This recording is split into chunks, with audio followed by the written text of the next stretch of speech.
Have you ever noticed how being nice slowly turns into a quiet prison? You start swallowing words, smiling when it hurts, keeping the peace while your own fire dims. Somewhere along the way, goodness became obedience and harmony became silence. But what if kindness without boundaries isn't virtue, but self-erasure? Stay a while. Let's rethink what it truly means to be good. As we step into the first chapter, picture this: a man standing in the middle of a crowded street, offering his help to everyone who calls his name. He smiles through exhaustion, nods through disrespect, and convinces himself that kindness will eventually be recognized. But as the noise swells around him, he realizes something terrifying. No one sees him anymore. Not because he disappeared, but because he became too easy to ignore. Have you ever stopped to question what the world truly respects? Look around, not at what people say, but at what they reward. Who are the ones with power, with voice, with gravity? It's rarely those who bend over backwards to please. It's often those who stand upright, who speak little, but carry weight when they do. The Stoics understood this long before our time. Marcus Aurelius ruled not with charm, but with discipline. He was compassionate, yes, but never soft in principle. He knew that virtue without strength is a virtue that bleeds itself dry. Seneca warned that to lose yourself in the service of others is not humility, it is self-betrayal. You can spend years being loyal, helpful, endlessly available, but the moment your presence no longer serves the comfort of others, you vanish quietly from their sight. No farewell, no outrage, just replaced by someone more convenient. That is the hidden cost of being harmless. Now imagine yourself at a table surrounded by people who praise you for being good. They love your patience, your availability, your willingness to understand, but they do not love your truth. They love your silence. Because the moment you begin to speak from clarity instead of compliance, their admiration turns to discomfort. Why?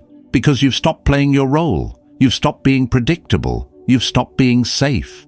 The Stoic knows this shift well. Epictetus reminded his students that no one can truly respect a man who does not respect himself.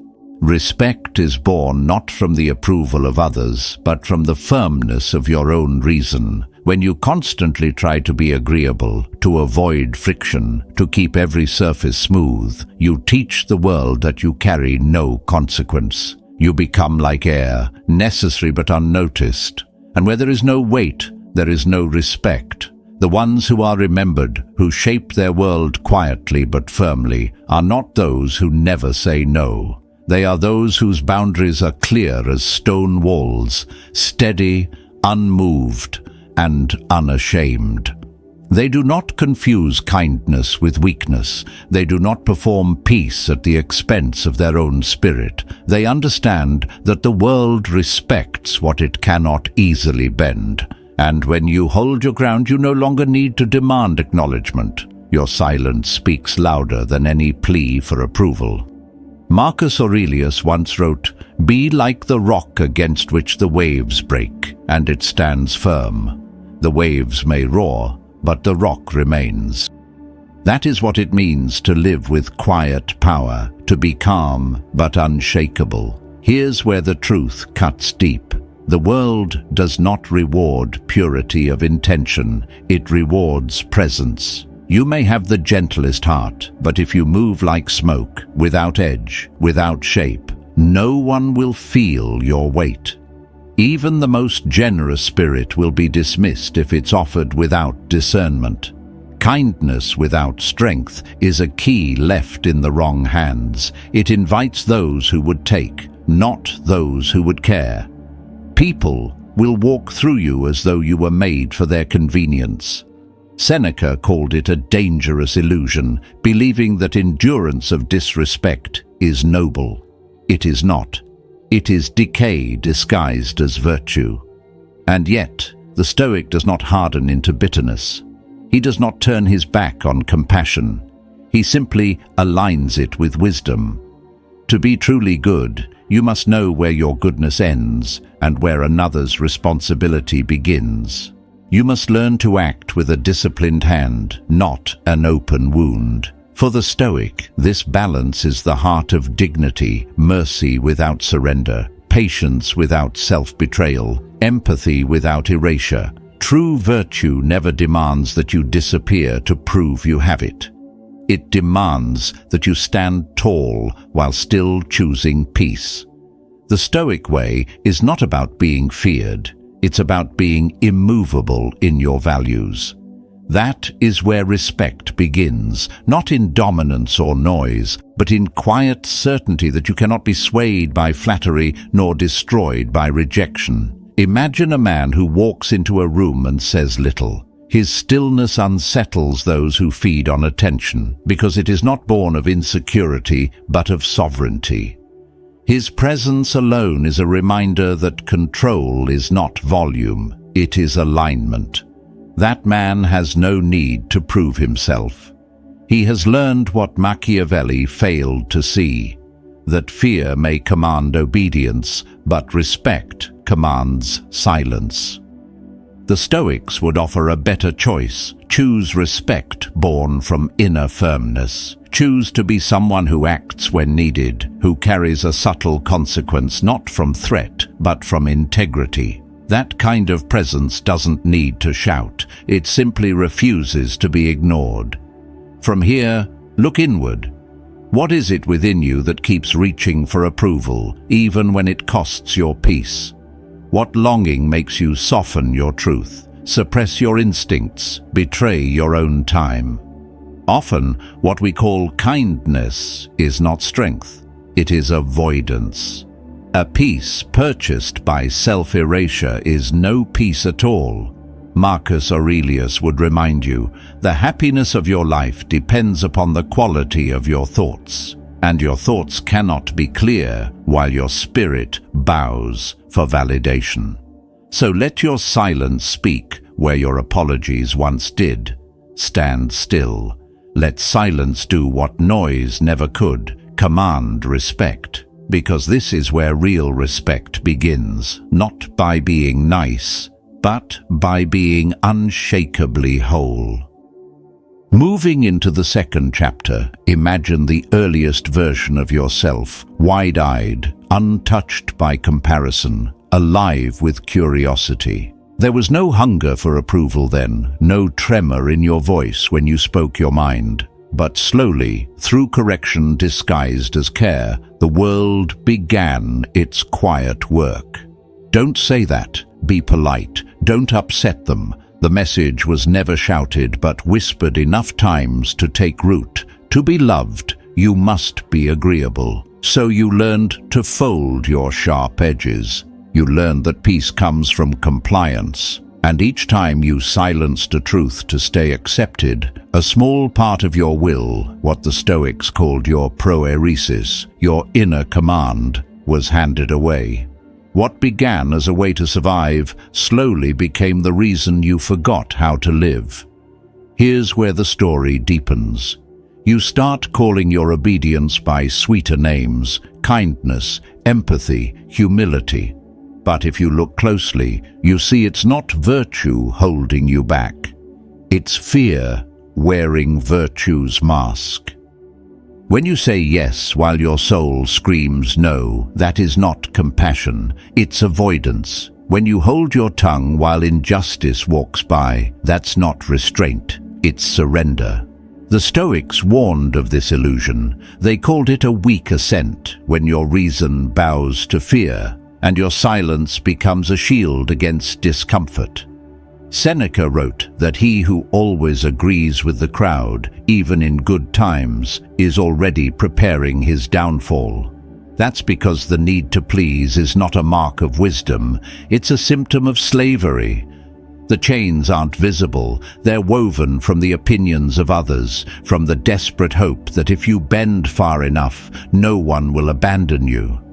I once knew a man named Elias, gentle, steady, always willing to help.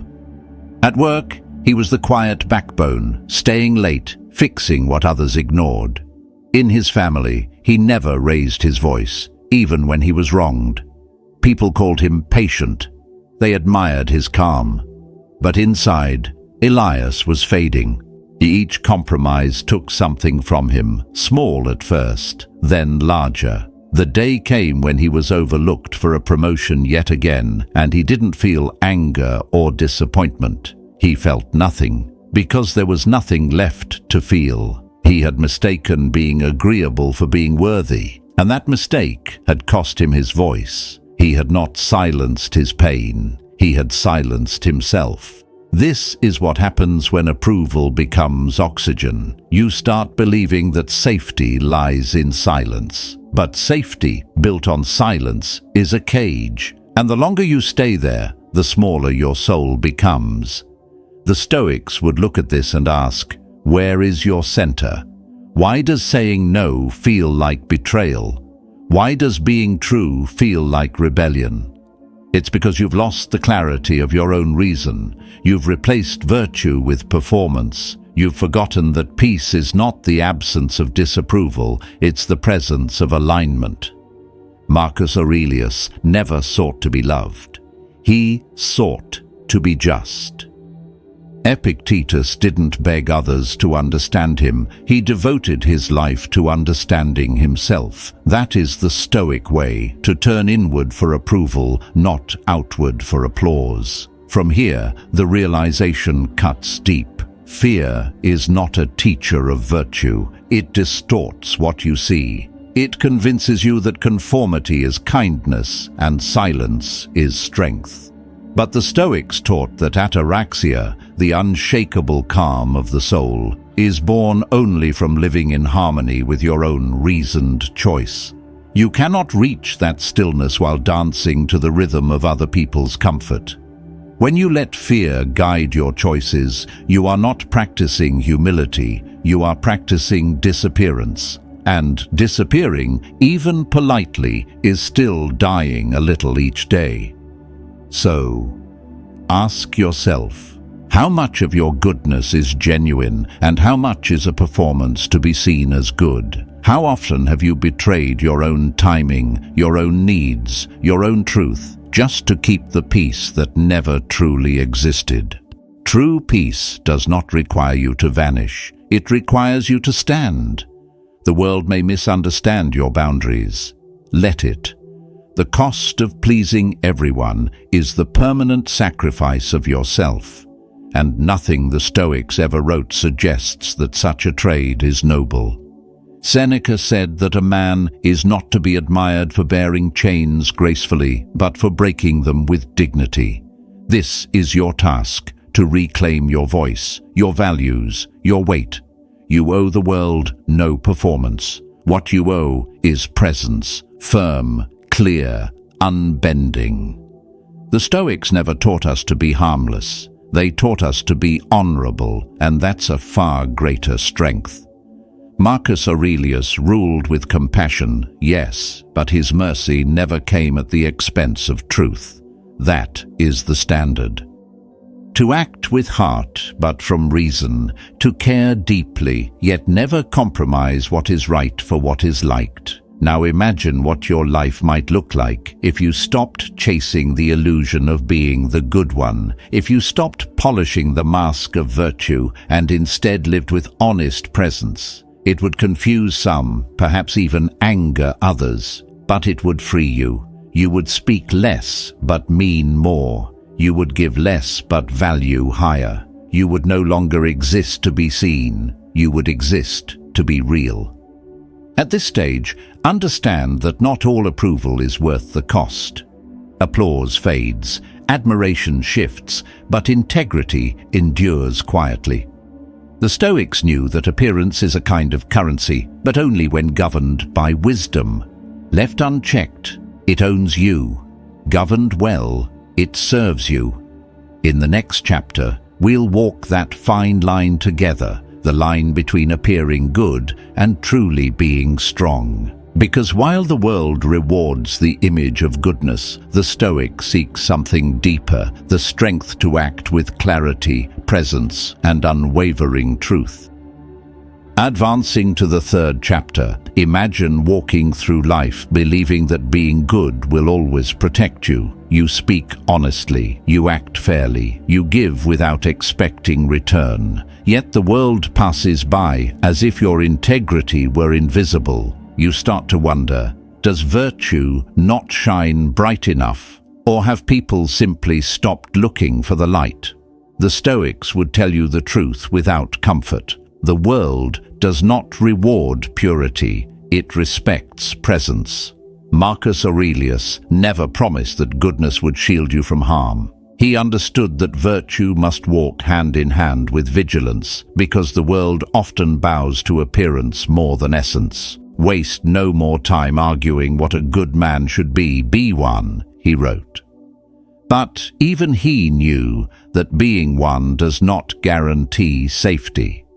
To live with virtue is to stand in a world that mistakes quiet strength for weakness.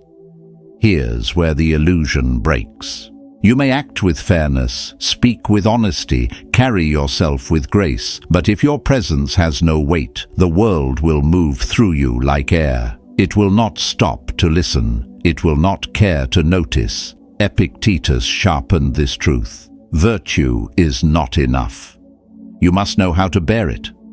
A Stoic does not live only by good intention. He lives with form, composure, and consequence. Because in a world that does not see hearts, only shadows, the way you carry yourself becomes the language the blind can read. Appear soft without structure, and you will be used. Speak truth without steadiness, and you will be dismissed. Seneca, who survived the venomous court of Nero, warned us clearly, "He who always acts like a good man among those who are not, prepares his own ruin." The Stoic does not abandon virtue, but he does not wear it like a robe for admiration. He wields it like a blade, sharp, balanced, silent, until necessary. Now imagine a person who walks into a room with calm precision. They do not beg to be liked. They do not speak to be heard. Yet when they stand, the air shifts. That is the presence of someone whose kindness has structure, whose peace carries consequence. True Stoic strength is not loud. It is not performance. It is the steady control of one who cannot be provoked by flattery nor destroyed by rejection. Marcus Aurelius ruled an empire surrounded by betrayal and war. Epictetus endured the cruelty of slavery and still spoke of composure. Seneca moved through danger every day and yet wrote of serenity. None of them confused morality with weakness. They understood that compassion without clarity is a door without a lock. It invites both the good and the wicked inside. From here, the lesson sharpens. Goodness without discernment becomes an open wound. To survive with integrity, you must understand the world as it is, not as you wish it to be. The Stoic doesn't close his eyes to corruption. He studies it without becoming it. He prepares without paranoia. He acts without hatred. You must live among the wicked, Seneca wrote, but live like yourself. That is the middle path. It does not ask you to harden. It asks you to see clearly, to stop expecting the world to reward you for being good, and start carrying your goodness with structure, with boundary, with presence, with quiet strength. The Stoic path is not the path of avoidance. It is not about hiding from harm. It is about becoming someone who cannot be manipulated by the fear of harm. Someone who can look at deceit and see its pattern. Someone who silences manipulation, not with rage, but with presence. That is the art of measured power, the power that acts when needed, but never out of impulse. You don't have to become ruthless to be respected. You only have to stop being blind. So, as we close this chapter, remember this. Life will not hand you honor simply because you mean well. The world is not obligated to recognize your virtue, but it will respond to your steadiness, your command, your boundaries. To walk the Stoic path is to meet the world as it is, unforgiving, unpredictable, often blind, and still choose to act with clarity, to speak with integrity, and to carry your goodness not as armor, but as form. The next truth lies just beyond this edge. How to walk that razor-thin line between gentleness and strength, between virtue and voluntary slavery. It begins the moment you stop apologizing for having a spine. Entering the fourth chapter, imagine a person who wears goodness like a second skin, always smiling, always saying yes, always softening their truth to keep the peace. They tell themselves this is virtue, but deep down they feel the slow erosion of their spirit. That's the quiet tragedy of so many lives, the confusion between being good and being agreeable. Somewhere along the way, we were taught that kindness means submission, that forgiveness means endurance, that peace means silence. But the Stoics warned us, this is not virtue.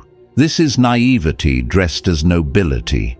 It's weakness cloaked in the language of light. And if you cannot tell the difference, you will spend your life as the world's servant, useful, polite, disposable. True Stoic kindness does not ask you to vanish. It demands clarity. It begins with prohairesis, the disciplined faculty of choice. To be good does not mean to dissolve for others. It means to act from reason, not fear. You are not a shadow meant to smile through mistreatment. You are a mind capable of discernment, a will designed to draw lines. When you betray your own sense of what is right just to seem kind, that is not humility, it's self-abandonment. Seneca once said, "No man is more unhappy than he who never faces adversity, for he is not permitted to prove himself."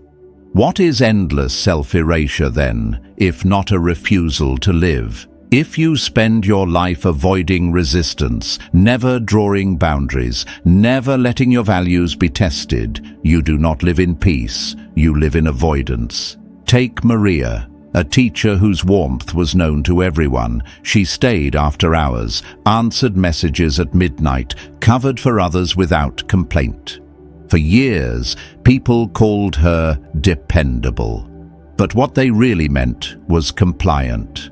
The day she finally refused a last-minute favor, the same faces that once praised her kindness now frowned with disappointment. Not because she had changed, but because she had trained them to expect her silence as service. Her integrity had been mistaken for availability, her virtue mistaken for servitude. And in that moment, Maria saw the cruel twist of naive goodness. It doesn't earn you love. It earns you expectation. You stop being seen as generous and start being seen as endless. That is how quiet bitterness is born, in the space between what you give and what is never returned. The Stoics teach us another way. Marcus Aurelius faced betrayal, deceit, and loss daily, yet he reminded himself, "People will do wrong, but that cannot harm my reason." He never said to tolerate abuse.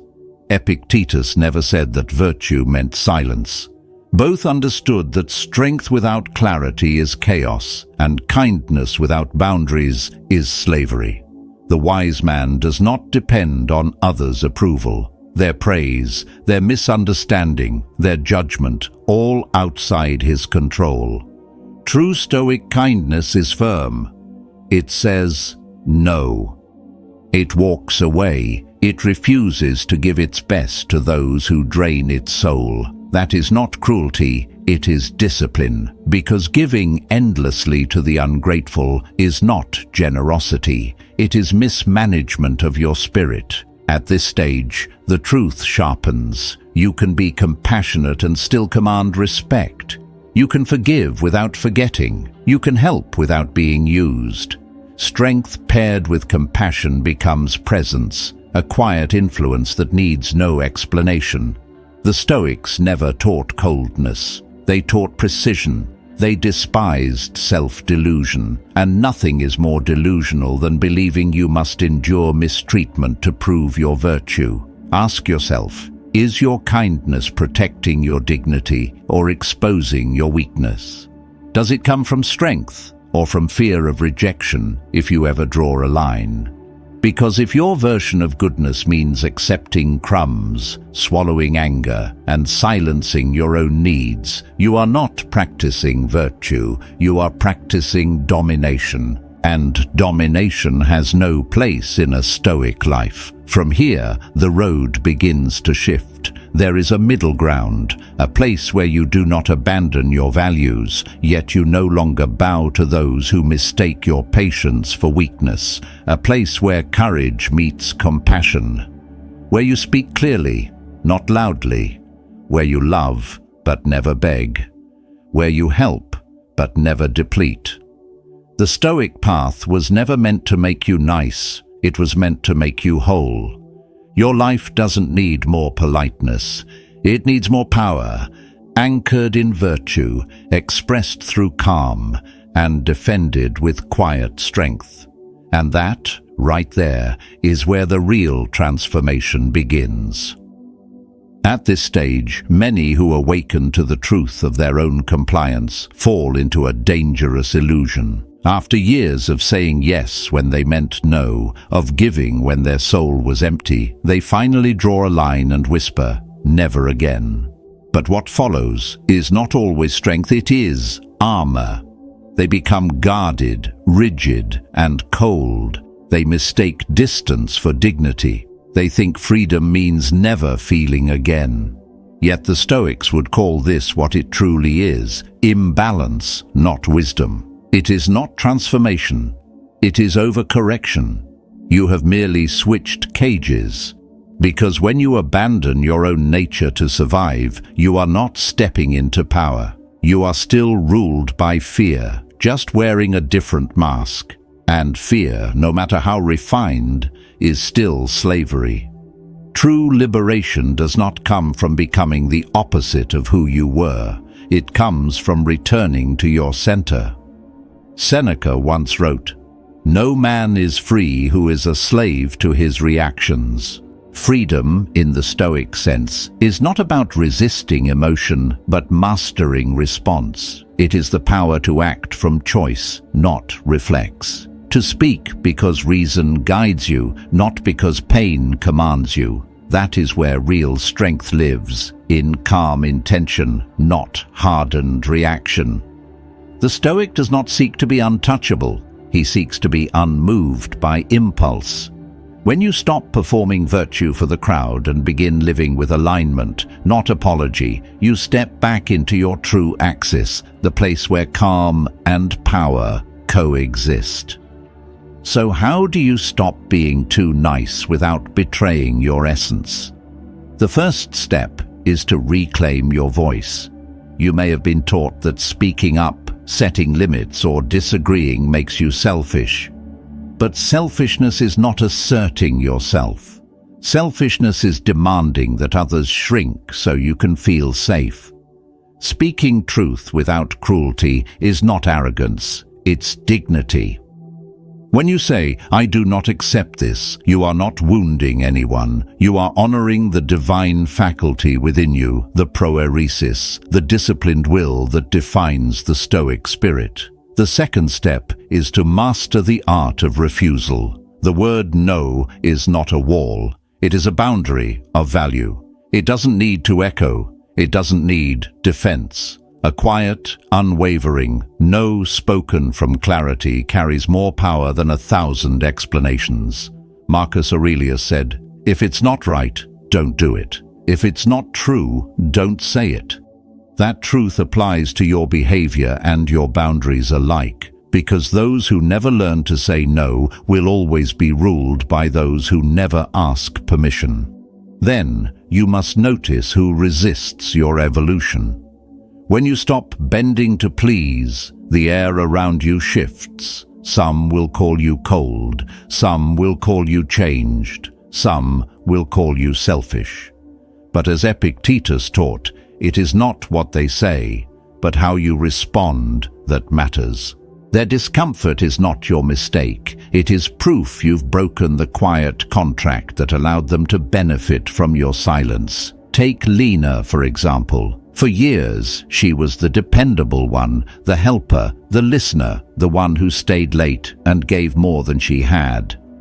When she finally began declining invitations, saying no, choosing rest, a friend said, "You've changed." And she had. She was no longer living to maintain comfort. She was living to preserve clarity. For the first time, she respected herself more than the version of her others preferred. The next step is acceptance of misunderstanding. Not everyone will comprehend your transformation. They're not supposed to. Marcus Aurelius said, "Waste no more time arguing what a good man should be. Be one." Your task is not to prove your growth, it's to live it.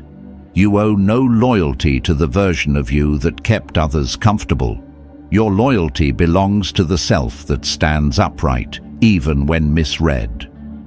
Finally, replace the craving to be accepted with a commitment to authenticity. Acting from truth may unsettle some, but it will liberate you. It will command quiet respect, the kind that cannot be taken or bought, because self-respect is the only form of respect that endures. This journey doesn't require hardness, it requires wholeness. Seneca never asked us to be feared, he asked us to be firm. Marcus Aurelius never told us to please, he told us to live according to reason. That is the Stoic way. Unshaken, unperformed, unashamed. And now the moment stands before you like a gate. You can continue to dilute yourself in the name of being nice, or you can rise into a presence that needs no permission. A presence that does not beg to be seen, nor demand to be praised. The choice is simple, but not easy. It is the decision between living by others' expectations or living by your own inner clarity. And that choice, the quiet, resolute one, is where the Stoic path to true strength begins.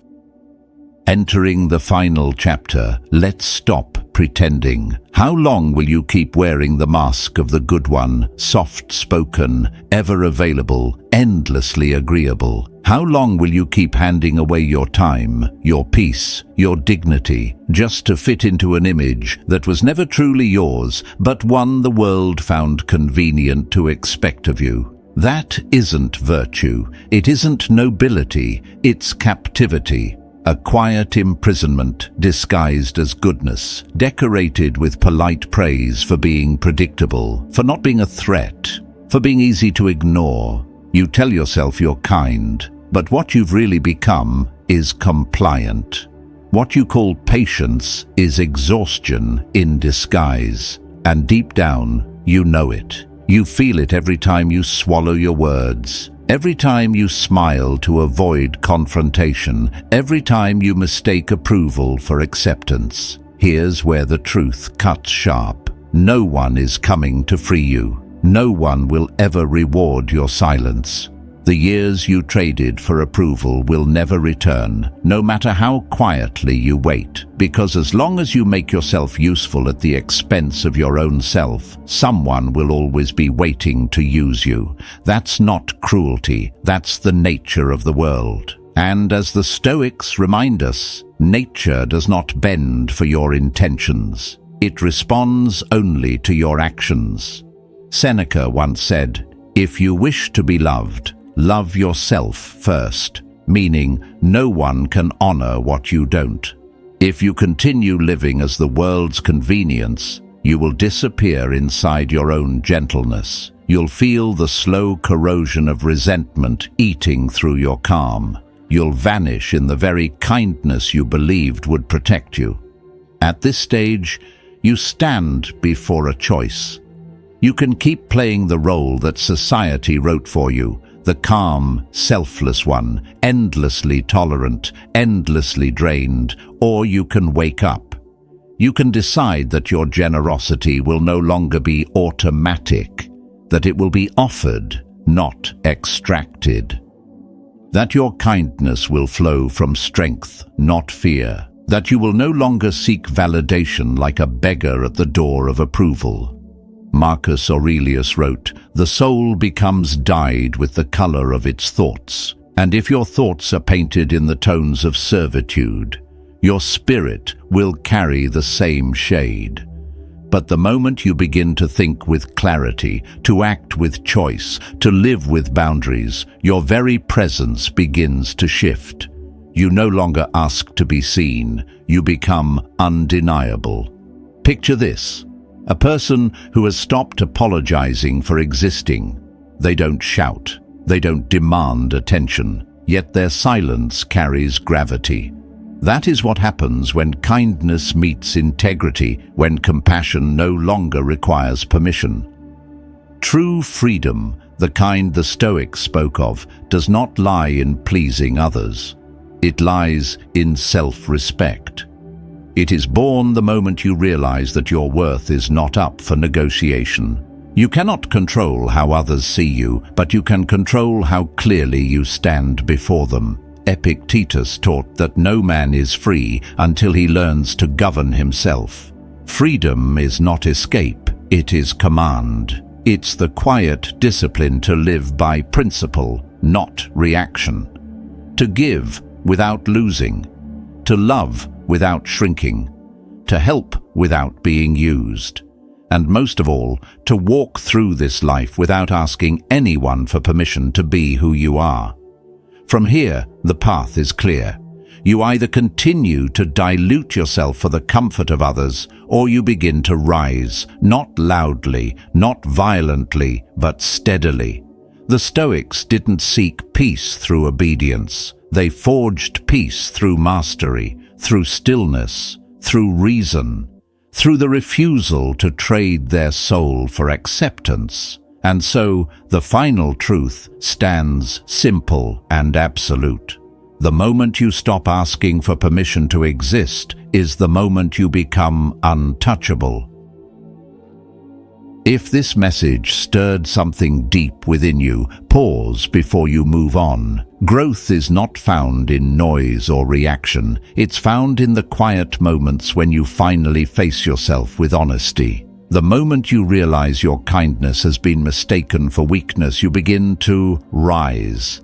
Every truth you heard here is a step toward reclaiming your presence. Because respect is not earned by being agreeable, it's earned by living with quiet strength, by standing tall when silence feels heavy, by holding your line even when no one applauds.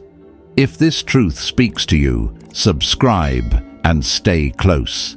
Each lesson ahead will take you deeper into what it means to live with composure, clarity, and conviction. To speak with weight, to act with intention, to love with boundaries, to walk through chaos without letting it enter your spirit. The Stoic path is not about becoming emotionless. It's about becoming unshakable. It's learning to move with grace in a world that feeds on noise. Share your reflection below with the words "quiet strength" to affirm your decision to live with calm authority. Stay grounded in your truth. Stay steady in your purpose. The world may never fully understand your stillness, but it will feel your power. And in the next lesson, we'll walk even deeper into the art of commanding respect without ever losing your peace.